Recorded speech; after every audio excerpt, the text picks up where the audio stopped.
நம்ம இன்னைக்கு எதுக்காக சம்பாதிக்கிறோம் அப்படின்னா நம்மளுடைய குடும்பத்துக்காக சம்பாதிக்கிறோம். எதற்காக குடும்பத்துக்காக சம்பாதிக்கிறோம்? ஏன்னா குடும்பம் நமக்கு வந்து புலந்திருப்தியை கொடுக்கின்றது. மனைவி கொடுக்கின்றாள், குழந்தைகள் கொடுக்கின்றார்கள், உறவினர்கள் கொடுக்கின்றார்கள். அதனால நம்ம பண்றோம். ஆனால் என்ன பண்ணணும்? நாம் சம்பாதிக்கக்கூடிய பணமே, நாம் சம்பாதித்த அனைத்து சொத்துக்களுமே கிருஷ்ணருக்காக அர்ப்பணிக்கிறதுக்கு தயாரா இருக்கணும். நான் என்ன பண்றேன் அப்படின்னா, இன்னைக்கு சம்பாதித்து விட்டு இன்னைக்கு சாப்பிடணும்னு ஆசைப்படுறேன். நல்ல உணவுகளை, பதார்த்தங்களை சமைக்கணும். அதை கிருஷ்ணருக்கு அர்ப்பணித்துட்டு குடும்பத்தோடு எடுத்துக்கொள்வோமே.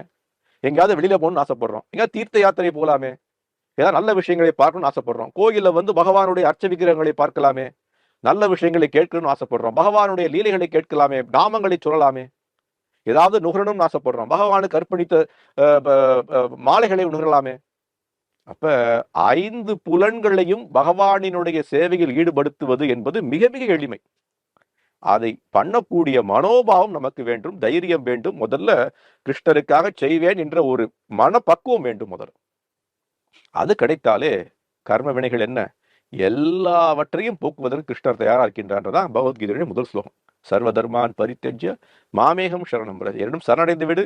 எதை பற்றியும் நீ கவலைப்பட தேவையில்லை. அதனால இதுதான் இதுக்குரிய பதில். சரணடைய தயாரா இருக்கீங்களா?